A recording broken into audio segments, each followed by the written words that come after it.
안녕하세요, 여러분. 자, 우리 이번 시간은요, 쉽게 쓰여진 시를 같이 공부해 보도록 합시다. 뒷장으로 넘어가시면 여기 68페이지부터 69페이지까지 수업이니까 잘 들어오세요. 자, 그러면 여러분들 67페이지를 펼치면 자, 이런 그림이 나올 거예요. 사파를 그냥 한번 볼까요? 보시면 보면 기모노 입고 있죠. 이런 거 봤을 때 일본이라는 걸 좀 약간 느낌이 오죠. 이 중간에 있는 요 분이 누구일까요? 바로 이제 윤동주 시인이 되겠죠. 여기서 과연 나는 무엇을 하고 있는 걸까라는 그런 생각에 빠져 있다는 생각이 안 드세요? 안 든다고요? 자, 갑자기 이런 얘기를 왜 하냐면 우리가 이제 쉽게 쓰여진 시는요. 여러분들 뒷장을 넘겨보시면 몇 페이지냐면 거기 72페이지를 한번 넘겨보세요. 자, 거기에 우리가 이제 맥락을 가지고 세 개로 구분을 했었죠. 하나는 작가고요. 하나는 사회문화였고요. 상호 텍스트성이었죠.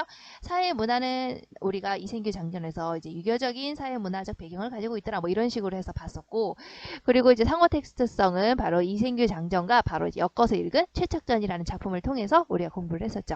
자, 그럼 하나 남은 게 뭐겠어요? 바로 작가였죠. 그래서 우리 작가에 관련된 맥락을 바로 이번 시간에 쉽게 쓰여진 시라는 작품을 통해서 공부를 하는 겁니다.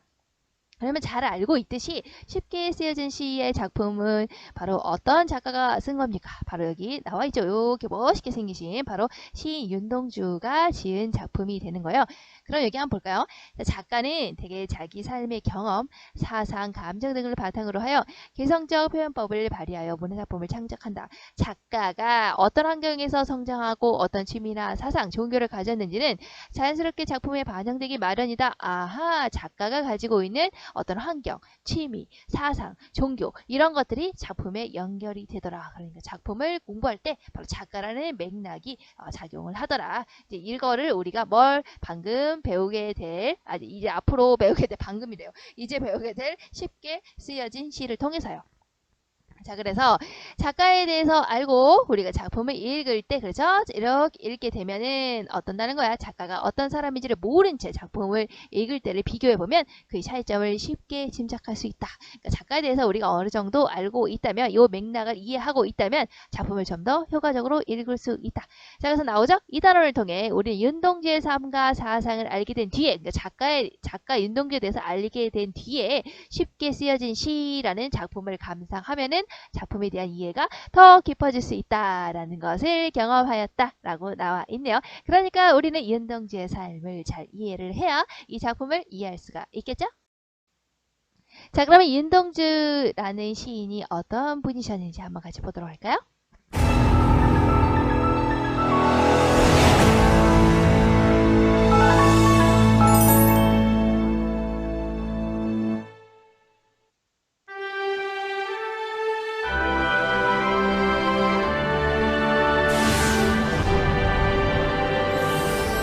그가 남긴 성찰의 울림, 윤동주.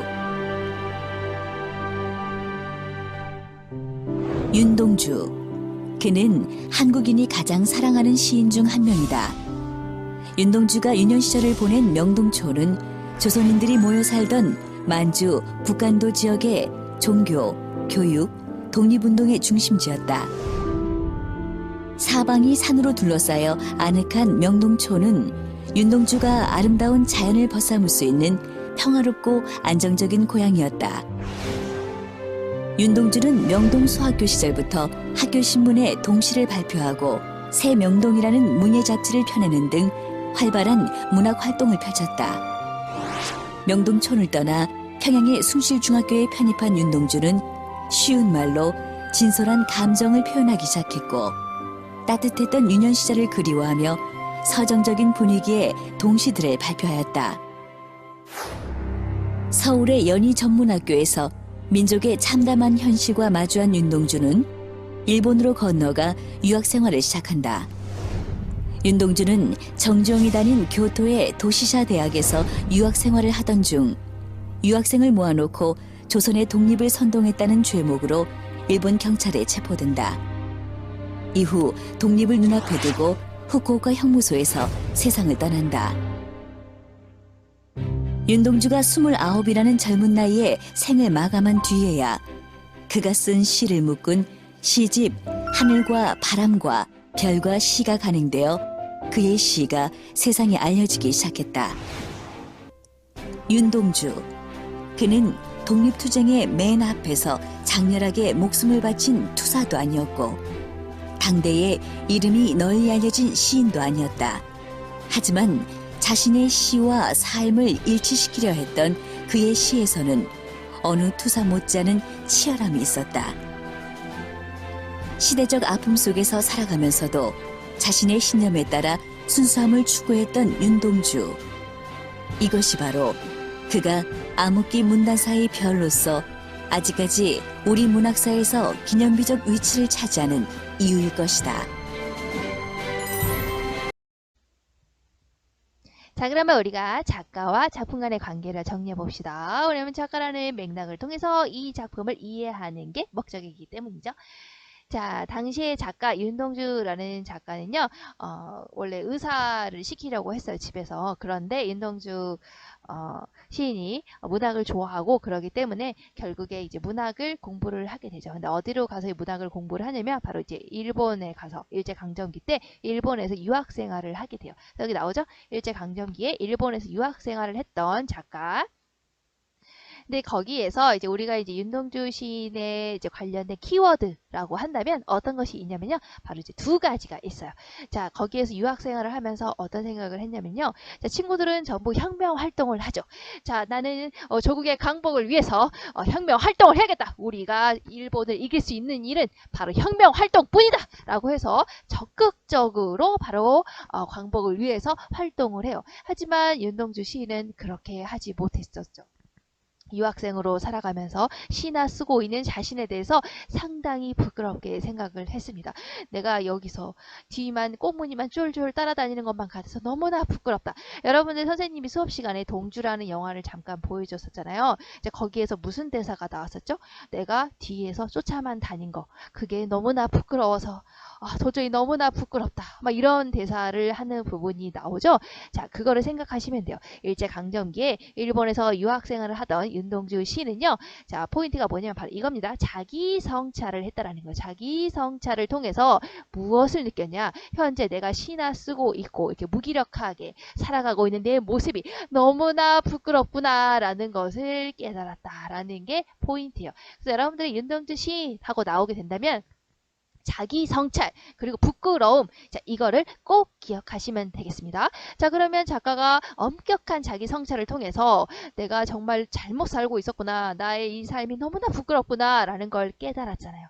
그러면 어떻게 될까요? 작품에도 그대로 드러나겠죠. 작품 속에서도 어두운 현실을 살아가고 있는, 일제강점기라는 현실을 살아가고 있는 지식인의 자기 성찰과 그리고 부끄러움을 느끼고, 자기 성찰을 통해서 부끄러움을 느끼고 그것을 통해서 현실을 극복해야지, 저항 의지를 가져야지 하는 부분이 작품에 드러나게 됩니다. 그럼 여러분들은 뭐를 찾아야겠어요?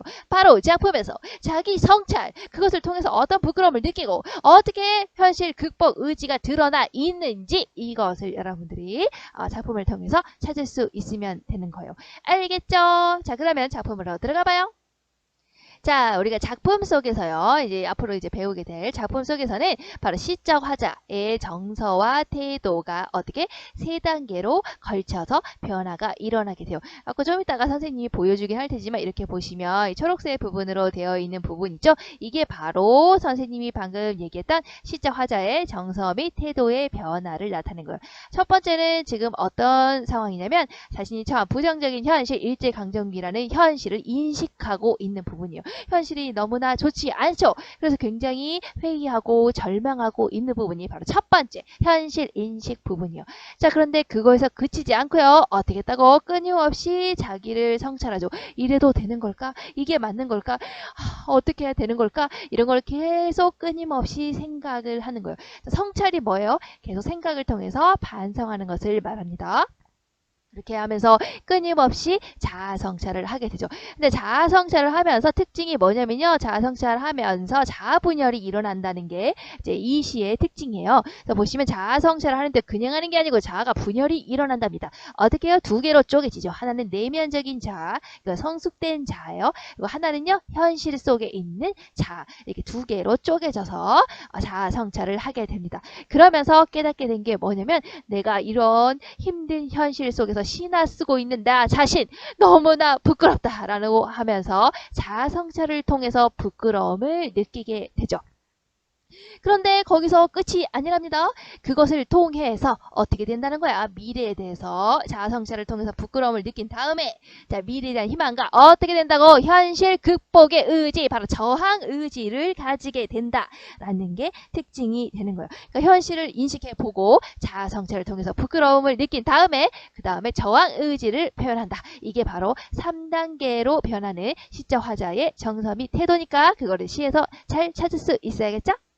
자, 그러면 시를 봅시다. 자, 68페이지를 펼쳐보세요. 쉽게 쓰여진 시라고 되어 있죠? 자, 여러분들 뭐 이건 그렇긴 한데 문법, 가품 문법 시간. 자, 쓰다에서 쓰다의 원형이잖아. 쓰다 이거. 자, write. 자, 그러면 쓰다 이 원형에다가 지금 어떻게 된 겁니까? 여기다가 뒤에 어지다가 붙은 거죠. 어지다. 어지다가 붙은 거죠. 요거 뭐예요? 요거 뭐뭐 어지다는 피동이 되는 거죠. 자, 그러니까 이거를 그대로 생각을 해보면 피동은 당하는 거죠. 그러니까 내가 쉽게 시를 썼지만 내가 능동적으로 쓴 게 아니고 쉽게 쓰여지고야만 시다. 아시겠죠? 뭐 어떤 상황에 의해서 내가 쓰여지고 만 것이다. 그러니까 내가 능동적으로 적극적으로 쓴 게 아니고 이 시는 쓰여지고야 만 것이다. 어떤 시대 현실에 의해서 되고 만 것이다 라고 하는 그런 의미를 가지고 있다라는 것을 생각을 하신다면 윤동주 시인의 심정이 조금이나마 이해가 되지 않을까요? 자, 그러면 이걸 지우고도 역시나 너무나 지저분하기 때문에 자, 지운 다음에 이제 우리 시 내용 보도록 합시다. 맨 처음 볼게요. 여러분들이 항상 주목해야 될 게 뭐냐면 모르는 시가 항상 나올 수 있죠. 자, 그럴 때마다 어떻게 하냐? 항상 이렇게 시어를 잘 읽어보면서요. 시적 화자가 처해 있는 상황을 이해를 해야 되는 거예요. 시적 화자가 과연 이별의 상황인 걸까? 시적 화자가 사랑에 빠져 있는 걸까? 시적 화자가 좌절하고 있는 상황인 걸까? 이런 것들을 시어를 통해서 이해를 해야 여러분들이 그 시의 그 전체적인 느낌을 좀 더 확실하게 알 수가 있어요. 그러니까 시적 화자가 처해 있는 환경이 뭐지? 처해 있는 상황이 뭐지? 이런 걸 여러분들이 시어를 통해서 읽는 연습을 꼭 하셔야 됩니다. 알겠죠? 그러니까 이 시도 모른다고 생각하고 한번 봅시다. 쉽게 쓰여진 시 윤동주. 자, 볼게요. 창밖에 밤비가 속살거려. 자, 창밖에요. 창밖에 그러면 여기 창이 있고 요 밖에 뭐가 내리니까 밤비가 소소소소 비가 내리고 있는 상황이죠. 비를 한번 그려볼까? 비가 이렇게 슈슈슈슈 슈슈슈슈 이렇게 밤비가 속살거려라고 얘기를 하고 있죠. 그러니까 창밖에는 밤비 밤에 내리고 있는 비죠. 밤비는. 자, 그럼 여러분들 이 사람이 있는 시간적인 배경이 언제라는 걸 알 수가 있어요. 밤비라고 나와 있으니까 밤이구나 라는 것을 알 수가 있죠. 시간적 배경 밤이구나. 자, 그런데 이 밤이라고 설정한다는 것을 봤을 때 시간적 배경을 하필이면 아침도 아니고 점심도 아니고 밤이라고 설정한 것을 봤을 때 당시에 암울한 시대 현실을 상징하고 있는 거구나. 아무래도 일제강점기라는 그 현실을 상징하고 있는 거구나 라고 알 수가 있죠. 자, 그 다음 볼게요. 창밖에 밤비가 속살거려. 속살거리다 뭡니까? 자, 남이 알아듣지 못하도록 작은 소리로 가만가만 이야기하다.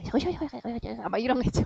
이런 거는 속살거리다. 자, 그렇다면 이렇게 내린다는 거지. 밤비가 슉슉슉슉 이렇게 내리는 게 아니고 사가사가사가 이렇게 내리고 있다라는 거예요. 그러니까 이제 그런 상황이야. 자, 이런 상황 속에 있구나. 누가? 시적 화자가요. 자, 그리고 육첩방은 남의 나라. 자, 육첩방은 남의 나라라고 표현을 했네요. 자, 육첩방이 뭘까요? 뿅 보시면 1번씩 돗자리인 다다미 6장을 깐 작은 방. 이렇게 보시면 이제 뭔 내용이야?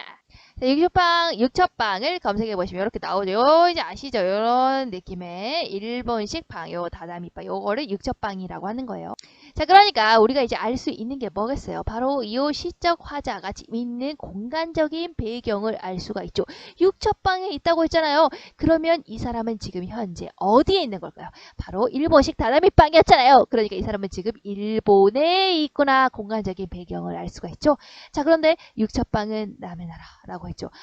일본에 있는데 일본 남의 나라라고 표현을 했네요. 자, 이런 걸 봤을 때 이런 것들을 종합해 봤을 때 일본에 있고 남의 나라라고 표현한 이 부분을 봤을 때 우리가 이 사람은 지금 그리고 또 밤이라고 하는 어두운 시간적인 배경을 봤을 때 이 사람은 뭔가 좋지 않은 현실 속에 있구나. 우리는 이제 알고 있으니까 생각을 해본다면 일제강점기의 현실을 이런 식으로 표현을 했구나 라고 알 수가 있죠. 자, 그럼 볼게요. 시인이란 슬픈 천명인 줄 알면서도, 자, 시인이란 이 사람, 이걸 봤을 때 지금 시적 화자의 직업은 뭐라는 거예요? 바로 시인이라는 거구나 라는 걸 알 수가 있죠. 밤비가 속살거리는데 지금 일본에 있는데 이 사람은 시인이구나. 이렇게 시적 화자의 모습을 여러분들이 이렇게 시어를 통해서 알 수 있어야 돼요. 자, 시인이란 슬픈 천명인 줄 알면서도, 자, 천명이라는 게 뭡니까? 이게 한자를 보면 하늘 천자에다가 목승명장이잖아요. 그러니까 이제 운명 같은 거 생각을 하시면 요거 정도가 되겠죠. 타고난 운명. 그러니까 이 사람의 직업이 뭐였어요? 시인이었죠. 그러니까 나는 시인이야. 시인이란 슬픈 천명을 가지고 있지. 자, 시인이 가지고 있는 천명이라는 게 뭐겠니? 시인은 시를 쓰는 거겠죠. 그게 천명이겠죠. 자, 그런데 슬프다고 표현을 하고 있잖아. 수식어가 슬프다라는 거잖아. 그러니까 지금 왜 슬프겠니? 바로 일제강점기의 현실에서 나는 적극적으로 혁명활동 같은 적극적인 활동을 하지 못하고 있고 시나 지금 쓰고 있는 내 모습이 굉장히 슬프다는 거야. 내가 시인이어서 시를 쓰는데 시인이어서 시를 쓰는 그 일 자체가 너무나 슬프게 느껴진다라는 걸 알 수가 있죠. 그래서 부정적인 현실, 일제강점기라는 현실에 적극적으로 저항하지 못하고 시만 쓰고 있는 나의 이 모습이 시인이니까 시를 쓰는 게 당연한데 그 시만 쓰고 있는 그 모습이 너무나 슬프다라는 겁니다. 아시겠죠? 그래서 시인이란 슬픈 천명인 줄 알면서도 한 줄 시를 적어볼까? 자, 이렇게 하면서 뭐로 들어가고 있는 부분이니? 바로 자기 성찰 과정으로 들어가 보고 있는 부분이죠. 그래서 시를 한번 적어보자. 이렇게 했어요. 자, 그리고 나서 자, 보면 또 밑에를 볼까요? 시자 화자의 상황을 봅시다. 자, 땀내와 사랑내 포근히 풍긴 땀냄새와 사랑향기, 향기라고 할게요. 냄새라고 하긴 좀 그렇다. 사랑향기가 포근히 풍긴 보내주신 학비 봉투를 받아 이걸 봤을 때 보내주신 학비 봉투, 이 사람은 뭔가 학생이구나 라는 것을 알 수가 있죠. 그렇죠? 그리고 보내주신이라고 했으니까 뭔가 나보다 더 나이가 많으신 분 같아. 그러니까 결국 부모님을 얘기하는 거겠죠. 부모님이 뭔가 학비를 대고 있는 모습이구나. 그러니까 우리 이제 알 수 있겠네. 이 사람은 육첩방 일본에 있는데요. 거기서 시인이었어요. 그런데 학생이었네. 학비 봉투를 받았으니까 그러면 일본에서 유학하고 있는 중이구나 라는 상황을 이해할 수가 있겠죠. 그리고 땀내가 난다는 것은 뭐겠니? 열심히 벌어가지고 준 거겠지. 이제 부모님이. 그리고 이제 사랑을 여러 아들에게 사랑하는 마음으로 준 거겠죠. 그러니까 학비 봉투에 이제 사랑 향기가 포근히 풍겼다라고도 할 수 있는 거죠. 그러니까 이 학비 봉투는 결국에 무엇을 의미하는 거예요? 부모님의 사랑을 의미하고 있는 거겠죠. 자, 이런 사람이구나. 그러니까 선생님 옆에서 하지만 이제 무기력하고 소극적인, 그러니까 적극적으로 저항하지 못하고 시나 쓰고 있는 이런 윤동주 시인의 이제 구체적인 모습이 드러나 있네요. 자, 그러면서 나는 이 학비 봉투를 받아서 대학 노트를 끼고 나는 대학 노트라는 점에서 이 사람이 지금 뭐라는 거를 알 수가 있죠. 학생 중에서도 대학생이구나라는 걸 알 수가 있죠. 자, 그런데 대학 노트를 끼고 어디를 간다는 거야? 그런데 늙은 교수의 강의, 자, 다른 교수도 아니고 늙은 교수의 강의를 들으러 간다라고 표현을 했잖아요. 표현이. 이런 걸 봤을 때 현실에 지금 문제가 뭐야? 우리나라가 지금 일제강점기잖아요. 우리나라는 지금 광복을 해야 된다고요. 그러한 문제를 전혀 해결해 줄 수 없는 그런 강의를 들으러 간다라고 표현을 한 거예요. 그게 뭔데? 바로 늙은 교수의 강의. 즉 현실의 문제를 전혀 해결하지 못하는 지식을 가지고 있는 강의다라는 겁니다. 결과적으로 이 사람은 지금 어때요? 일본에 있고요. 시인이고요. 지금 학비 봉투를 받아서 유학 중인 거죠. 일본에 유학 중이고 대학생이에요. 그러면서 쓸모없는 수업을 들으러 다니면서 무기력하게 그리고 소극적으로 뭔가 적극적으로 저항하지 못하고 있는 본인의 모습이 드러나 있네요. 자, 여기까지가 선생님이 아까 말했던 첫 번째 요 부분이 바로 첫 번째 요 좌절하고 있는 현실 인식 부분이죠. 아까 말했던 요 부분 바로 시적 화자의 정서 및 태도의 변화. 첫 번째 자기의 지금 이런 부정적인 현실을 인식하고 그리고 굉장히 절망에 빠져 있는 시적 화자의 모습이 되는 겁니다. 자, 그러면 선생님이 두 번째 뭐라고 했어요? 바로 이제 자아성찰의 부분으로 들어간다고 했죠? 자, 그럼 여기서부터 자아성찰이다. 어떻게 할 수 있죠? 생각해보면, 아이고, 이거 왜 이렇게 나오니? 자, 갑자기 이렇게 나와서 깜짝 놀랐네요. 자, 왜 지우고. 자, 생각해보면 이라고 표현을 했죠. 아, 그래서 이 부분이 자아성찰로 들어가고 있는 부분이구나 라는 걸 알 수가 있어요. 그래서 자아성찰을 내가 해보니까 어린 때 동물을 하나, 둘, 죄다 잃어버렸다 라고 나왔어요. 왜 그랬을까요? 동물들이 다 뭐 했겠니? 독립운동을 했겠죠? 적극적으로 행동을 했겠죠? 그러면서 전부 다 죽음을 당했겠죠. 그러니까 동물들을 다 하나씩 잃어버리게 된 거예요. 그러니까 여기에 느껴지는 감정은 어떤 상실감 같은 거라고도 볼 수가 있겠죠. 그리고 또 뭐 혼자 있으니까 뭐 고립감 이런 거. 자, 그러면서 선생님이 특징이 있다고 했죠. 자아성찰로 들어가고 있는 부분. 요 자아성찰로 들어가고 있는 부분에서는 뭐가 있다고? 바로 자아분열이 일어난다고요. 어떤 자아분열이라고요? 바로 내면적인 자아와 현실적인 자아로 쪼개진다고요.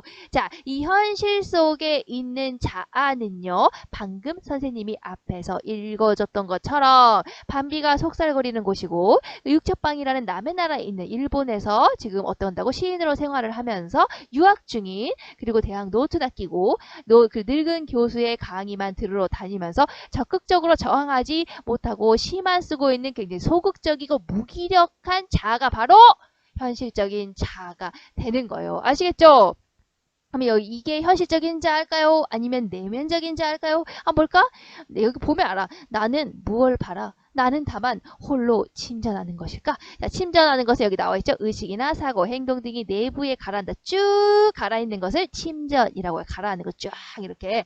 자, 일단 가라앉는다라는 거니까 이것은 어떤 이미지겠어요? 내려가는 거니까 하강적인 이미지가 들어가고 있는 거죠. 자, 그러면 여기 시적화자의 모습이 어때? 지금 나는 뭘 바라고 나는 다만 이렇게 홀로 여러분들이 잘 쓰는 말로 홀로 이렇게 다운하고 있는 걸까? 나는 왜 이렇게 다운된 것일까? 현재 나는 왜 이렇게 다운된 것일까? 별로 좋지 않은 거죠. 소극적이고 무기력한 모습을 보이고 있는 자아죠. 그럼 이 자아는 어떤 자아? 현실 속에서 있는 지금 쭈구리 자아를 말하고 있는 거예요. 현실 속에 있는 절대로 저항하지 못하고 있는 지금 쭈구리 자아를 말하고 있는 거라고. 왜? 혼자 침전하고 있다고 했잖아. 혼자 지금 다운돼 있다라고 했잖아요. 그러니까 얘는 현실 속에 있는 자아, 소극적이고 무기력한 자아라는 것을 기억을 하셔야 돼요. 요 자아가 바로 현실에 다운돼 있는 지금 쭈구리가 되어 있는 자아인 거야. 어떻게 할 수 있냐? 이 어절을 보고 알 수 있어요. 나는 다만 홀로 침전하는 것이가 나는 무엇을 바라서 이렇게 다운돼 있는 것이가 다운돼 있는 자아니까 바로 소극적이고 무기력한 현실 속의 자아라는 것을 기억을 하시면 됩니다. 자, 그리고 나서 선생님이 뭐라고 했어요? 그래서 자아성찰을 통해서 이 사람이 뭘 느꼈다고 했죠? 부끄러움의 감정을 느끼게 된 거예요. 자, 그러니까 자아성찰을 하면서 우리가 자아분열이 일어났다고 했죠? 그래서 현실 속의 자아와 내면적인 자아로 나누어졌는데 현실 속의 자아는 어떤 자아야? 바로 이렇게 쭈구리 자아인 거야. 이렇게 내가 이렇게 살고 있는 이게 뭐하니 이렇게. 자, 이런 자아인 거죠. 이런 자아가 뭘 느꼈다라는 거야? 부끄러움을 느꼈다라는 겁니다. 이게 자아성찰인 거예요. 자, 그러면 자아성찰이 된 거죠. 볼까요? 자, 당시 또 생각을 해봅니다. 인생을 살기 어렵다는데 당시 인생이 왜 살기 어렵겠어요? 당시 어떤 시대예요? 일제강점기잖아요. 그러니까 굉장히 살기 힘들었겠죠. 살기 힘든 현실이다. 힘든인데 힘은이라고 썼는데 선생님 아무도 이거 애들이 말 안 해줬네. 생각해보니까 자, 살기 힘든 시대였지. 여러분 관심 좀 가져주세요. 자, 살기 힘든 현실. 왜냐 일제강점기이기 때문에. 자, 그런데 이 사람이 그래서 뭘 느꼈다는 거야. 나는 다른 사람들은 모든 사람들은 모두 다 일제강점기 현실이기 때문에 인생은 살기 어렵다는데 자, 나는 시나 쓰고 있죠? 그런데 시가 이렇게 쉽게 쓰여지는 것은 부끄러운 일이다. 굉장히 부끄러운 일이다. 자, 그러니까 이게 자아성찰이 여기까지라는 것을 알 수 있는 단서가 뭡니까? 아까 처음에 여기서는 여기서는 뭐였죠? 생각해보면 이라고 했죠. 자아성찰로 들어갔네요. 그러면서 어떻게 더 생각해보면 부끄러운 일이다 라고 했죠. 여기까지가 자아성찰이 이루어진 것이네. 그렇죠. 아시겠죠? 자, 그래서 여기까지가 자아성찰이 이루어지게 된 거예요. 자아성찰을 해보니까 자아분열이 일어났었죠. 그 중에서 현실적인 자아, 나는요 이렇게 정하지 못하고 소극적인 내 모습이 너무나 무기력하고 너무나 부끄럽다 라는 것을 깨달았다라는 것입니다. 자, 그러면 깨닫기만 하면 끝인가요? 아니겠죠. 자, 여기서 세 번째 뭐라고 했죠? 그걸 통해서, 부끄러움을 통해서 미래에 대한 희망과 난 이 현실을 극복해 보이겠다라고 하는 현실 극복의 의지가 드러나 있습니다. 자, 그러면 이 마지막 이 부분이 바로 극복 의지가 드러난 부분이고 중요하겠죠. 자, 그러면 보도록 합시다. 육접방은 남의 나라 창밖에 밤비가 속살거리는데 이게 뭐야 갑자기 이거 어디서 많이 보지 않았어요? 선생님만 본 것 같은 느낌이에요. 자, 육접방은 남의 나라 창밖에 밤비가 속살거리는데 이거 밑에 걸 지워버렸네. 뿅 다시 이걸로 할까? 자, 육접방은 남의 나라 창밖에 밤비가 속살거리는데 요 부분 어디에서 봤어요? 어디에서 봤나요? 앞부분에서 봤죠? 요 부분이 1년에서 봤네요. 창밖에 밤비가 속살거려 육접방은 남의 나라에서 봤구나. 1년에서. 자, 그런데요. 조금 차이가 있네요. 왜? 앞뒤가 바뀌었네. 자, 1년에서는 창밖에 밤비가 속살거려 육접방은 남의 나라라고 했는데 내가 지금 부끄러움을 느껴 자아성찰을 통해서 부끄러움을 느낀 후에는 지금 뒤집었잖아. 위아래를 다르게 했죠. 1년과 다르죠. 육접방은 남의 나라 창밖에 밤비가 속살거리는데 뒤집었죠. 자, 이것을 우리가 이제 뭐라고 하냐면 반복이 되긴 했지만 뒤집었잖아. 조금 다르게 반복이 됐잖아. 그래서 이런 거를 일단 1년에 변조적인 반복을 했지만 좀 변형시켜서 반복을 했다. 왜요? 자, 1년에서는 어떤 자아라고 했죠? 현실 속에 쭈구리 자였잖아. 아까 좌절하고 있는 현실이었잖아. 그 현실 속에 나는 어때? 소극적이었잖아. 창밖에 밤비가 속살거려 육축방은 남의 나라. 이때 나는 소극적인 나였다고요. 하지만 여기 지금 자아성찰을 통해서 나온 나는 적극적으로 이제 저항 의지를 보여줄 거란 말이에요. 난 달라졌다고요. 자, 그것을 어떻게 보여준다? 뒤집어 엎었어. 그래서 변조적인 반복, 이 앞에 위아래를 바꾼 거예요. 그러면서 내가 적극적으로 변했구나라는 것을 보여주고 있는 거예요. 자, 그럼 볼게요. 이제 제일 중요한 게 이제 여기에 이제 상징적인 의미들입니다. 그럼 볼게요. 자, 역시 이제 이거 지워야지. 너무 지저분하기 때문에 노란색 지웠어요. 자, 그러면 볼게요. 자, 여기서 이 등불을 밝혀서 뭐를 내밀고 어둠을 조금 내밀고 그리고 시대처럼 올 아침을 기다리는 최후의 나라고 했어요. 자, 그럼 일단 볼까요? 등불을 환하게 밝혀서 뭐를 내몬다는 거야? 어둠을 내몬다. 어둠을 없애버릴 거예요 라고 했으니까 어둠은 결국에 좋은 거야? 나쁜 거야? 나쁜 거죠. 여기서 나쁜 건 뭐겠니? 여러 가지 상황을 봤을 때 일제를 말하는 거겠죠. 일제강점기의 현실을 말하는 거겠죠. 부정적인 현실을 말하는 거겠죠. 어둠을 없애고 싶은 거니까요. 자, 이렇게 이 어둠을 조금 내몰고 시대처럼 올 아침을 기다린다라고 했죠. 이 사람이 기다리고 있는 게 뭔데? 아침이 되는 거겠죠. 그럼 이 아침은 좋은 거야, 나쁜 거야? 좋은 거겠지. 자, 여러 가지 맥락상 봤을 때 이 아침 결국 뭐겠니? 이 사람이 그토록 기다리는 건 바로 광복이 되겠죠. 시대처럼이라고 한 것은 여러분을 조금 지나면 당연히 2025년이 오겠죠. 여러분 계속 살다 보면 2030년이 당연히 오겠죠. 시간이 지나다 보면 당연히 오는 거죠. 자, 이런 것을 바로 시대처럼 온다라고 표현을 한 거예요. 이게 뭐야? 당연히 온다고. 당연히 온다고. 뭐가요? 아침은 당연히 온다고요. 그러니까 광복은 당연히 온다라는 것을 시대처럼 온다라고 표현을 한 겁니다. 자, 그럼 생각해봐. 어둠을 내몰 수 있었어. 그걸 통해서 아침을 맞이할 수 있었어. 어둠을 내몬 건 뭐였죠? 등불을 밝히면 되는 거였잖아.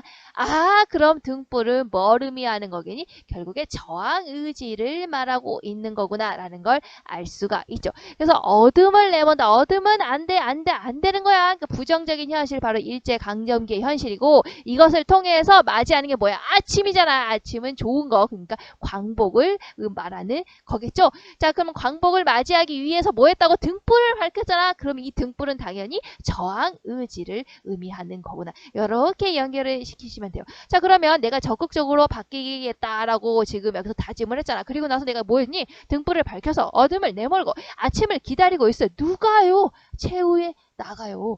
이 최후의 나는 아까 우리가 1년에서 있었던 쭈구리 나가 아니죠. 더 이상. 근데 열심히 노력했잖아. 등불을 밝혔잖아. 아침을 기다리고 있잖아. 얘는 엄청 노력을 한 자죠. 이 자아는 바로 여러 가지 반성, 그러니까 부끄러움을 느낀 다음에 성숙한 내면적인 자아를 의미하는 거구나.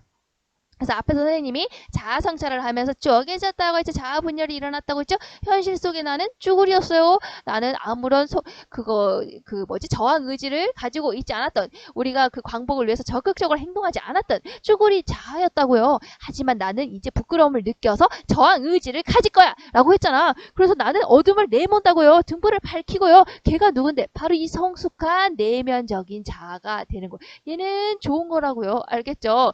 왜냐면 여기 보시면 이렇게 나와 있잖아. 얘가 이렇게 노력했잖아. 얘 노력한 얘 최후의 나는 뭐겠니? 바로 이게 성숙한 내면적인 자아를 의미를 하는 거겠죠. 이제 긍정적인 자아, 적극적으로 행동하는 성숙한 내면적인 자아를 의미하는 겁니다. 자, 그러면 여러분들 볼까요? 이 나가 현실의 나냐? 이 나가 현실의 나냐? 이것이 궁금하다는 거죠. 근데 여러분들이 이제 보시면 최후의 나, 이 내면적인 자아가 결국에 성숙된 좋은 자아라는 걸 알 수가 있겠죠. 적극적으로 행동하는 자아라는 걸 알 수가 있겠죠. 자, 그럼 봐봐. 나는 나에게 작은 손을 내밀었어. 자, 손을 내미는 자아는 쭈구리겠니? 아니면 이 성숙한 자아겠니? 성숙한 자아니까 손을 내밀었겠지. 그렇지? 자, 그러면 손을 내민 요 자아가 누구라고? 바로 성숙한 자아가 되는 거예요. 성숙한 자아가 어때? 이다. 앞에 요 있었던 요 나, 요죠, 얘, 쭈구리 자아, 얘한테 괜찮아 하고 손을 내밀었다는 겁니다. 아시겠죠? 그러니까 여러분들이 손을 내민 게 누구라고? 맨 앞에는 얘가 손을 내밀었잖아. 그러니까 얘가 바로 성숙된 자아를 의미하는 거구나라는 거. 자, 얘가 여기 뭐라고? 현실 속에 있는 쭈구리 나한테 손을 내밀어서 괜찮아. 이렇게 그렇게 하면서 눈물과 위안으로 잡는 최초의 악수. 자, 악수를 했다라고 했죠. 그러니까 쭈구리인 나까지 포용하는 소극적인 나까지 포용하는 바로 내면적인 자아의 모습이 되겠죠. 그러니까 이걸 유식하게 표현하면 이제 자아가 분열됐었지만 아까 현실하고 내면으로 분열됐었지만 결국에 화해하고 화합을 했더라. 악수를 했잖아요. 그렇죠? 이제 화해하고 화합을 했더라라고 볼 수가 있죠. 그리고 이제 결과적으로 화합을 했잖아요. 그러니까 내면적으로 지금 갈등을 계속하면서 자아 분열이 일어나고 막 난리 났었죠. 그것들이 전부 다 해소가 되었구나라고 볼 수가 있습니다. 아시겠죠? 여기서는 이 극복 의지가 드러나 있는, 저항 의지가 드러나 있는 이 부분이 제일 중요하고요. 이제 상징적인 시어였던 등불, 어둠, 아침, 그리고 최후의 나가 무엇인지, 이 나가 어떤 나인지, 요 나가 어떤 나인지 이런 것들을 잘 아시는 게 중요하다고 볼 수가 있습니다.